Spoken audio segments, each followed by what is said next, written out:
সেই 4 শ্লোকত যেতিয়া ব্ৰহ্মাদেৱে নাৰায়ণ ব্ৰহ্মাদেৱক প্ৰদান কৰিছিল, ক্ৰমাৎ সেই ব্ৰহ্মাদেৱে নাৰদদেৱক দুয়োটা কৈছিল যে তুমি পদ্ধতি লিখো, লিখো তুমি এক বিস্তাৰ হ'ব। যিদৰে পঞ্চম বা দশমমান শ্ৰেণীত পঢ়ি থকা ছাত্ৰ এজনে গণিতৰ কিবা এটা সূত্ৰ দশমমান শ্ৰেণীত বুজি নাপাবও পাৰে। যেতিয়া তেওঁ উচ্চতৰ মাধ্যমিকলৈ আগবাঢ়ে তেতিয়া সেই সূত্ৰটো বিস্তাৰিত ৰূপত বুজি পায়। ঠিক সেইদৰে ভাগৱতৰ যি মূল তত্ত্ব সেই 4টি শ্লোকতেই আছে, কিন্তু সেই 4টি শ্লোকতে আমাৰ মনুষ্যৰ বুদ্ধি ইমান উচ্চস্তৰীয় নহয়, আমাৰ চেতনা ইমান উচ্চস্তৰীয় নহয় যে সেই 4টি শ্লোকতে আমি সকলো কথা বুজি পাওঁ। সেইবাবে মনুষ্যৰ সুবিধাৰ্থে কি কৰিছিল, ব্ৰহ্মাদেৱৰ পৰা নাৰদদেৱে লওঁতে তাক আৰু বিস্তাৰ কৰিছিল। নাৰদদেৱে আনি ব্যাসদেৱৰ পৰা শুকদেৱৰ হাতত পৰালৈকে শ্ৰীমদ ভাগৱতে পূৰ্ণ কলেবৰ 12টি স্কন্ধ, 18,000 শ্লোক, 335টি অধ্যায় সম্পূৰ্ণ ৰূপ লাভ কৰিলে। তাৰ পাছত আকৌ আপুনি মই যোগ কৰিবলৈ কিবা এটা বাকী নাৰাখিলে, ভাগৱত পূৰ্ণ। এতিয়া মাত্ৰ আনুষ্ঠানিকতাই ৰক্ষা কৰি আমাৰ যি অনুষ্ঠান আয়োজিত কৰা হৈছে, এই অনুষ্ঠানটো মাত্ৰ নুবুজা কথাটো বুজিবলৈ আৰু নজনা কথাখিনি জানিবলৈ। গতিকে আমি এইটো ক'ব নোৱাৰোঁ যে আমি ভাগৱতৰ সমস্ত তথ্য আপোনালোকৰ আগত প্ৰকাশ কৰিবলৈ সামৰ্থ্য। আমাৰ বুদ্ধিৰে বৰ্তমানলৈকে যিমানকণ ঢুকি পোৱা গৈছে তাৰ আধাৰতে আমি আপোনালোকৰ আগত আমাৰ নিজা বক্তব্য ৰাখিম। তাৰ আধাৰত আপোনালোকে যিখিনি গ্ৰহণীয় বুলি ভাবে সেইখিনি গ্ৰহণ কৰিব, আৰু তাৰ পিছত যিখিনি বৰ্জনীয় বুলি ভাবে আপোনালোকে তাক বৰ্জন কৰিব। সম্প্ৰতি শ্ৰীমদ ভাগৱতৰ 'দশমত বিপ্ৰদানন্দ ৰাজ্যত পাঠ চলি আছে। গতিকে সেই পাঠৰ ওপৰত ভিত্তি কৰিয়েই আমি ভাগৱতৰ বিষয়বস্তুৰ মাজত সোমাব বিচৰা হৈছে বিপ্ৰদানন্দ আখ্যান। কাহিনীটো কম বেছি পৰিমাণে আমি সকলোৱে জানো যে কিদৰে বিপ্ৰদানন্দই ভগৱন্তৰ ওচৰত ভিক্ষা বিচাৰিবলৈ গৈ ত্ৰিভুৱনৰ ঐশ্বৰ্যৰ অধিকাৰী হৈ পৰিছিল। সেই কাহিনীটো থুলমূলভাৱে হ'লেও আমাৰ সকলোৱে মানসগত বুদ্ধি আছে, কিন্তু সেই কাহিনীটোৰ কিছুমান আন্তৰিক দৃষ্টি আছে। বিপ্ৰদানন্দ যেতিয়া ভগৱন্ত কৃষ্ণই গোকুলত বৃন্দাবনত তেওঁৰ গোকুলৰ লীলা আৰু বৃন্দাবনৰ লীলা সমাপন কৰি আছিল, তেতিয়াৰ পৰা বিপ্ৰদানন্দৰ তেওঁৰ নিত্য সংগী আছিল। শাস্ত্ৰীয় ভাষাত আমি সখা বা ক'বলৈ গ'লে বন্ধু। কিন্তু সময়ৰ চাকনৈয়াত পৰি ভগৱন্ত কৃষ্ণই যেতিয়া মথুৰা এৰি পেলাই জৰাসন্ধৰ উৎপাতত থাকিব নোৱাৰি যদুবংশীসকলৰ সুৰক্ষাৰ নিমিত্তে সমুদ্ৰৰ মাজত দ্বাৰকা নদীলৈ প্ৰতিষ্ঠা কৰিছিলগৈ, তেতিয়া সেই দ্বাৰকা লীলা সম্পন্ন কৰাত ভগৱন্ত কৃষ্ণ দ্বাৰকাৰ নিবাসী হৈ পৰিছিল। আনফালে গুৰু সন্দীপনীৰ কুলত যি ভগৱন্ত কৃষ্ণৰ সৈতে বিপ্ৰদানন্দৰ একেলগে পঢ়া শুনা কৰি ডাঙৰ দীঘল হৈছিল, কিন্তু কৰ্ম বিভাগত পৰি সেই বিপ্ৰদানন্দ এজন হীন দৰিদ্ৰৰ দৰে জীৱন কটাব লগা হৈছিল। আৰু বিপ্ৰ দামোদৰ বিপ্ৰ শব্দটো চাওকচোন, আমাৰ শাস্ত্ৰত কোৱা হৈছিল যে জন্মনা জায়তে শূদ্ৰ, জন্মতে সকলো ক্ষুদ্ৰ। ক্ষুদ্ৰ মানে কিবা এটা জাতি নহয়। শাস্ত্ৰীয় দৰ্শনত ক্ষুদ্ৰ মানে সেই অৱস্থা যি অৱস্থাত আমি ভাল বেয়া ধৰ্ম অধৰ্ম শুদ্ধ অশুদ্ধ এইখিনি বিচাৰ কৰিব নোৱাৰোঁ। সেইবাবে কৈছে জন্মতে সকলো ক্ষুদ্ৰ। সংস্কাৰাত বীজপুচ্ছতে, সংস্কাৰী ফলে তেওঁ বীজ হয়। বীজ মানে হৈছে দুবাৰ জন্ম। আমাৰ প্ৰথম জন্ম হ'ল মাতৃগৰ্ভত, দ্বিতীয় জন্ম লাভ কৰি আমি যেতিয়া সংস্কাৰমুখী হৈ ঈশ্বৰৰ ওচৰত আশ্ৰিত হওঁ। ইয়াৰ পাছত কোৱা হৈছে যে বেদ পাঠাত ভৱে বিপ্ৰ, বেদাদি শাস্ত্ৰ পঠনৰ জৰিয়তে তেওঁ বিপ্ৰত্ব অধ্যয়ন কৰে। আৰু সেই বেদাদি শাস্ত্ৰৰ প্ৰকাশিত জ্ঞানেৰে যেতিয়া তেওঁ ব্ৰহ্মক জানিব পাৰে, তেতিয়া শাস্ত্ৰৰ দৃষ্টিৰে কোৱা হৈছে যে ব্ৰহ্ম জ্ঞান ব্ৰাহ্মণ, তেতিয়া তেওঁ ব্ৰহ্মক জানিব পাৰে। বিপ্ৰ বা ব্ৰাহ্মণ শাস্ত্ৰীয় দৰ্শনে চাবলৈ গ'লে বিপ্ৰ ব্ৰাহ্মণে দুটা কৰ্ম কৰিব লাগে। প্ৰথমটো হৈছে অধ্যাপন, দ্বিতীয়টো হৈছে শিক্ষা। বিপ্ৰ দামোদৰে যেতিয়া গুৰু সন্দীপনীৰ কুলত শিক্ষা গ্ৰহণ কৰিছিল, তেতিয়া সেই শিক্ষাৰ তাৰ বাবে তেওঁক অধ্যাপন কৰাৰ বাবে প্ৰদান হৈছিল। এই বিপ্ৰ ধৰ্ম অনুসৰি তেওঁৰ পালনে এটাই জীৱিকা নিৰ্বাহ কৰিবলৈ উপায় আছিল, সেইটো হৈছে ভিক্ষা। আৰু সেই ভিক্ষাটনক আশ্ৰয় কৰিয়ে বিপ্ৰ দামোদৰ যেতিয়া গৃহস্থী আশ্ৰমত প্ৰৱেশ কৰিছিল, গৃহস্থী আশ্ৰমত প্ৰৱেশ কৰি বহুকেইটা সন্তানৰ যেতিয়া পালন পোষণৰ দায়িত্ব তেওঁ গ্ৰহণ কৰিছিল, নিত্য নিৰন্তৰ সদায় তেওঁ গাঁৱে গাঁৱে ভিক্ষা মাগিবলৈ গুচি যায়। ভিক্ষাৰ পৰা যি দ্ৰব্য অৰ্জন কৰে তাৰ জৰিয়তে তেওঁ পৰিয়ালটো পোহপাল কৰে। কেতিয়াবা এনেকুৱা হয় যেন ভিক্ষাৰ নামত তেওঁ কীৰ্তন কেইটামান ঘৰখন কৰি গোটাই আনিব নোৱাৰে, আৰু সেইদিনা গৃহস্থ সেই বিপ্ৰ দামোদৰ পৰিয়ালৰ গোটেইকেইটা প্ৰাণী ভোকে পিয়াহে ৰাতিটো কটাব লগীয়া হয়। এনেদৰে বহু কাল যোৱাৰ পাছত তেওঁৰ ধৰ্মপত্নী আছিল সুশীলা। এদিন সেই সুশীলাই বিপ্ৰ দামোদৰক ভিন্ন পদত বহি থাকিবলৈ কৈছিল যে, স্বামী, যে মনুষ্য জীৱনৰ 4টা পৰীক্ষা আছে, যে পত্নী হলেও স্বামীৰ সৈতে কেনেকুৱা সম্ভাষণ কৰিছে।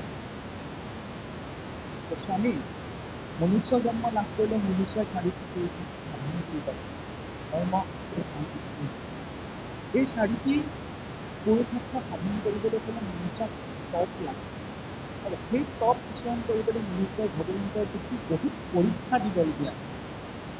সেই পৰীক্ষাবিলাকেহে মানুহক জীৱনৰ পৰিস্থিতি ৰূপত, সেই পৰিস্থিতিবিলাক যেতিয়া মনুষ্যই সহনশীল ৰূপত পাৰ কৰে, তেতিয়া তেওঁ ভগৱন্তই এই পুৰুষাৰ্থ প্ৰাপ্তিৰ বাবে নিৰ্বাচন কৰে।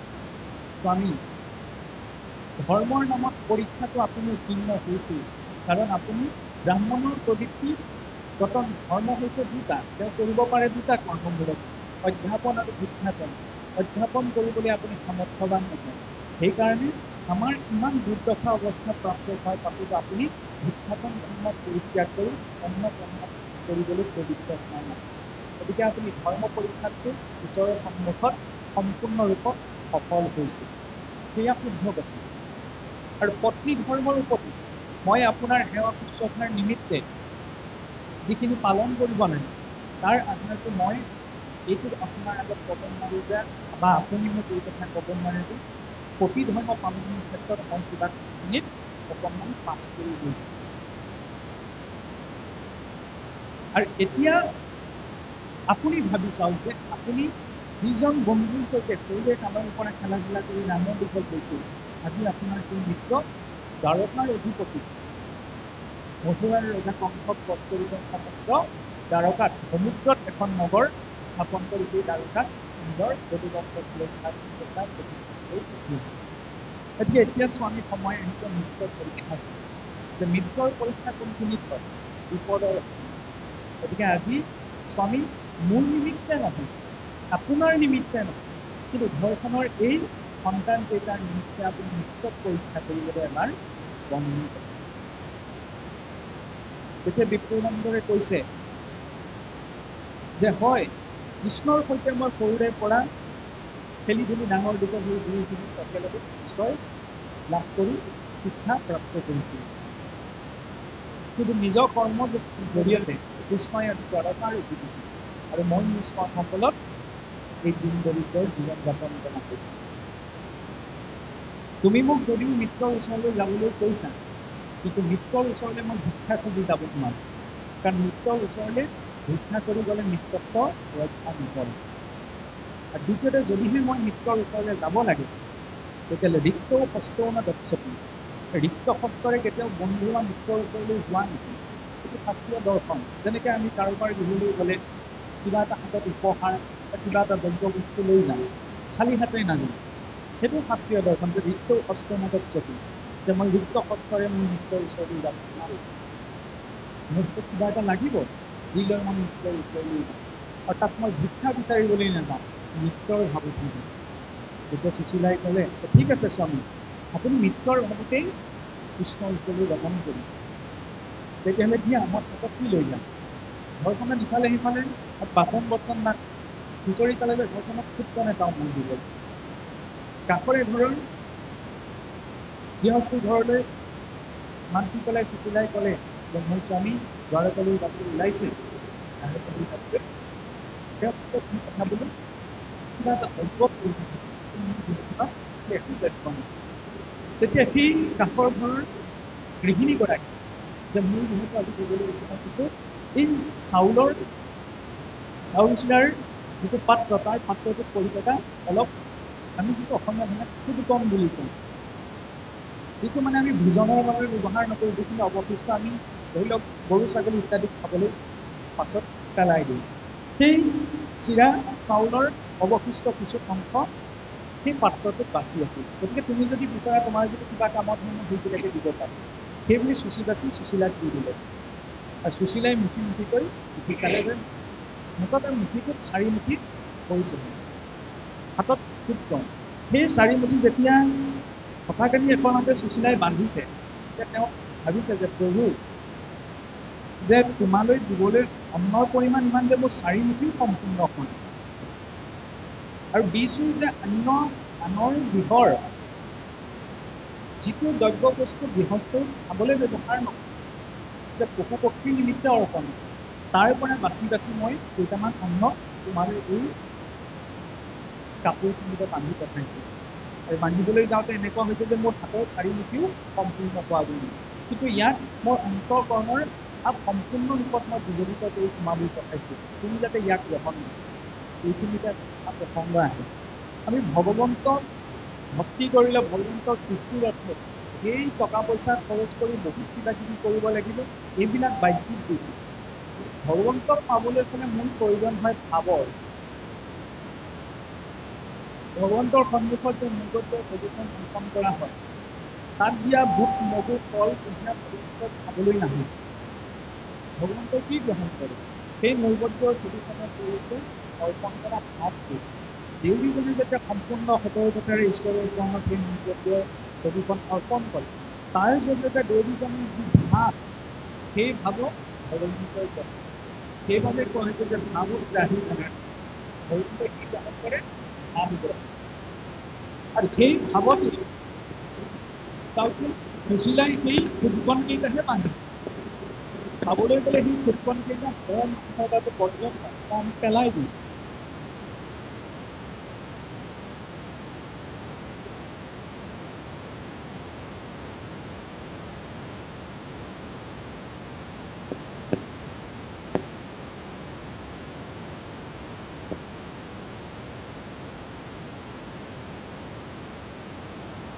তাত যুক্ত হোৱা যি ভাৱ, তেতিয়াহ'লে আমি ভগৱন্তক কি দিছোঁ সেইটো জৰুৰী নহয়।